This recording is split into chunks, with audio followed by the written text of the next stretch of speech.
جان ایلیا نے کہا تھا جو بھی ہو تم پہ معترض اس کو یہی جواب دو، آپ بہت شریف ہیں، آپ نے کیا نہیں کیا۔ تو اس وقت جنرل پرویز مشرف کے خلاف فیصلے کو لوگ مختلف نگاہوں سے دیکھ رہے ہیں۔ یہ کوئی نئی بات نہیں ہے۔ ہاں یہ ہے کہ سزائے موت کا فیصلہ یہ حیرت انگیز ہے۔ ایک سزائے موت جنرل ضیاء الحق کے زمانے میں ذوالفقار علی بھٹو کو ملی تھی، جس کو متنازع کہا گیا اور اس پر عمل درآمد بھی ہو گیا، اور بھٹو صاحب منو مٹی تلے جا دفن ہوئے۔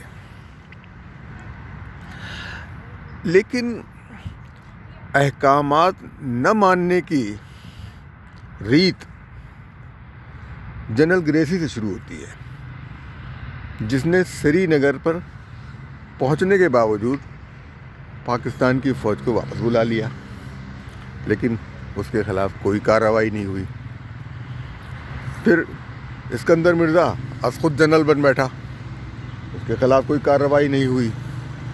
جنرل ایوب نے آئین وغیرہ کی تمام کوششوں کا پھاڑ پھوڑ پھینک کے خود صدر بن بیٹھے، ان کے خلاف کوئی کارروائی نہیں ہوئی۔ یعنی یہاں تک کہ وہ جاتے جاتے اقتدار قومی اسمبلی کے اسپیکر کے حوالے کرتے، وہ یحییٰ خان کو دے گئے۔ یحییٰ خان نے رہی صحیح کسر مشرقی پاکستان کے واقعے پر وہاں پر قومی اسمبلی کا اجلاس نہ بلا کر پوری کر دی، ان کے خلاف کوئی کارروائی نہیں ہوئی۔ جنرل نیازی نے ہتھیار ڈال دیے، اس کے خلاف کوئی کارروائی نہیں ہوئی۔ ہتھیار کیونکہ اگر جنرل نیازی کے خلاف کارروائی ہوتی تو یحییٰ خان کے بھی خلاف کارروائی ہوتی، لیکن یحییٰ خان اور جنرل نیازی دونوں کو قومی پرچم میں لپیٹ کر دفنا دیا گیا۔ بھٹو صاحب سول مارشل ایڈمنسٹریٹر بنے، ان کے خلاف کوئی کارروائی نہیں ہوئی۔ ان کے خلاف کارروائی ہوئی تو وہ ایک متنازع واقعے پر ہوئی۔ اس کے بعد جنرل ضیاء الحق صاحب نے مارشل لا لگایا اور اس کو ایمنسٹی حاصل کی 8ویں ترمیم سے، اور ہمارے سیاستدانوں نے بہت خوشی ان کو تحفظ دے دیا۔ وہ چلے گئے اور ان کی قسمت کہ وہ کسی سزا کے بغیر اپنا زوال دیکھے بغیر چلے گئے۔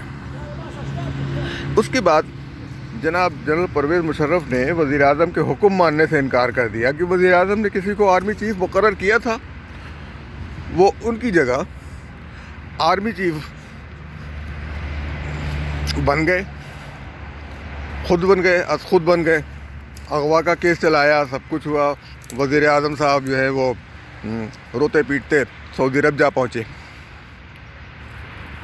اب ان وزیر اعظم نے اپنے گھر میں مودی کو، جندال کو بغیر کسی ویزے کے، بغیر کسی اس کے بلایا۔ ان پر کسی نے گرفت نہیں کی، کسی نے اس بارے میں کوئی مقدمہ نہیں چلایا، بلکہ ان کو ہنسی خوشی ایسی حیرت انگیز مرض کہ جس کے دماغ کی 80% رگیں کام نہیں کر رہی ہوں وہ چلتا پھرتا ہے۔ اس طرح کے مضحکہ خیز میڈیکل سرٹیفکیٹ پیش کیے گئے۔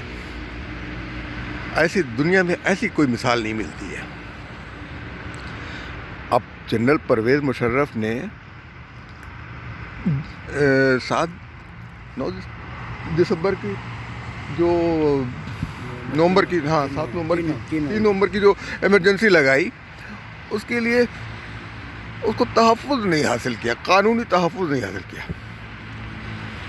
لیکن وکلا کیا قانون کے محافظ ہیں؟ کیا یہ جج قانون کے محافظ ہیں؟ کیا یہ جج قانون کے مطابق فیصلہ کرتے ہیں؟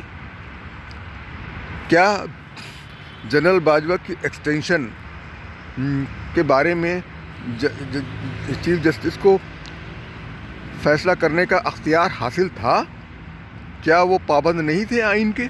کیونکہ آئین نے تو کہہ رکھا ہے واضح طور پر کہ فوج کے معاملات کو عدالت میں نہیں لایا جائے گا، یہ سوالات ہیں، ان سوالات کا جواب اگر کوئی دے سکتا ہو تو وہ دے دے۔ امید ہے کہ آپ اس ویڈیو کو لائک کریں گے، شیئر کریں گے اور اس کو آگے بڑھائیں گے۔